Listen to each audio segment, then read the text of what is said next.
नमस्कार, आदाब। मेरा नाम है ऋषिका और वैसे तो हमेशा मैं आपको अपनी कविताएँ सुनाती रहती हूँ, लेकिन इस दफ़ा मैंने सोचा कि मैं आपसे उन लोगों की कविता और उनकी ग़ज़लें, उनकी नज़में शेयर करूँगी, जिनको मैं बहुत पसंद करती हूँ और जिनसे मैं इंस्पायर हुई हूँ लिखने के लिए और बहुत पहले से मैं उनको सुनती आई हूँ। वैसी ही एक शख़्स हैं डॉक्टर नसीम निखत, जिनकी एक ग़ज़ल, एक नज़्म मैं पढ़ने वाली हूँ और अगर आपको वक़्त मिले तो आप प्लीज़ उनकी और भी नज़्में पढ़ें क्योंकि वो बहुत उम्दा लिखती हैं। और आज जो मैं नज़्म पढ़ने वाली हूँ थोड़ा संजीदा है, तो ध्यान से सुनिएगा। था जो आँखों का काजल कभी आँसुओं का सबब हो गया।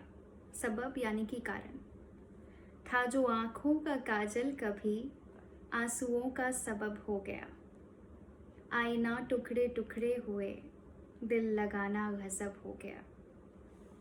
मैं उसे रोकती रह गई, मैं उसे टोकती रह गई।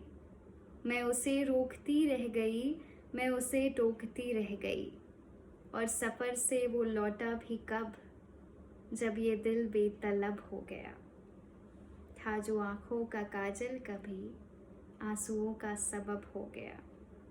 शख्सियत का जब फ़र्क था, लफ्ज़ भी मेरे बौने हुए। शख्सियत का जब फ़र्क था, लफ्ज़ भी मेरे बौने हुए। मैं जो बोली वो बेकार था, मैं जो बोली वो बेकार था। वो जो बोला अदब हो गया। था जो आँखों का काजल कभी आँसुओं का सबब हो गया। मैं उसे ज़िंदगी सौंप कर उसके आंगन की बांदी हुई। बांदी मतलब नौकर। मैं उसे ज़िंदगी सौंप कर उसके आंगन की बांदी हुई। मुझको 2 रोटियां दे के वो ये समझता है रब हो गया।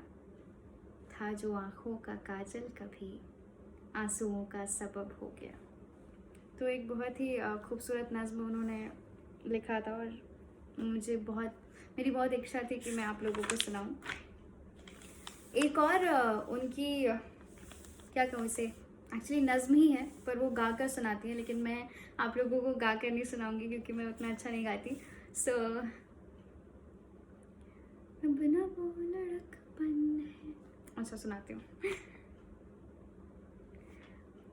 अब ना वो लड़कपन है, अब ना वो जवानी है। अब ना वो लड़कपन है, अब ना वो जवानी है।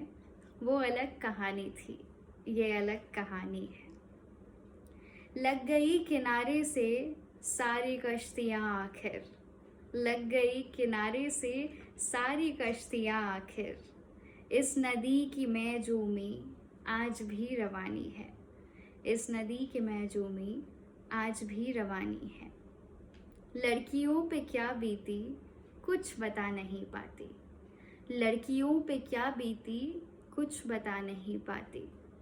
ज़ख्म उम्र भर का है, ज़ख्म उम्र भर का है और बेज़बानी है। पेड़ जब ज़वां होंगे, पेड़ जब ज़वां होंगे, फल मिलेंगे औरों को। पेड़ जब ज़वां होंगे, फल मिलेंगे औरों को। वालिदैन की किस्मत सिर्फ बागवानी है। लाख हमने समझाया प्यार व्यार मत करना।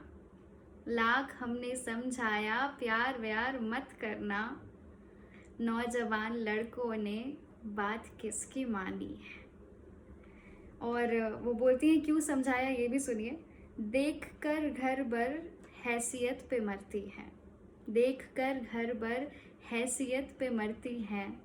इश्क में कोई लड़की अब कहाँ दीवानी है। आजकल मोहब्बत का कारोबार चलता है। आजकल मोहब्बत का कारोबार चलता है। नाम था वफा जिसका, नाम था वफा जिसका, बात वो पुरानी है। तो ये एक और नज़्म थी उनकी, बहुत खूबसूरत, बहुत उम्दा लिखती हैं वो। और एक और है जो मैं आप लोगों को सुनाना चाहूँगी। आई एम श्योर अभी तक आप उनके फ़ैन हो गए होंगे। जिन गहराइयों में जाकर वो लिखती हैं, मतलब इतना इंस्पायरिंग होता है उनको सुनना, वाकई बहुत खूबसूरत लिखती हैं वो। एक और नज़्म मैं आपको सुनाती हूँ। चिराग होने की मिलती है ये सजाएं क्या, चिराग होने की मिलती है ये सजाएं क्या, बुझाकर हमको भी मानेंगी ये हवाएं क्या।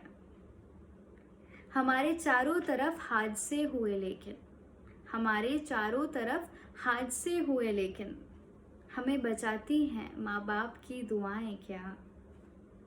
तुम्हारे बाद सफ़र में कुछ मज़ा ना रहा, तुम्हारे बाद सफ़र में कुछ मज़ा ना रहा, हर एक मोड़ पे सोचा, हर एक मोड़ पे सोचा कि लौट जाएं क्या।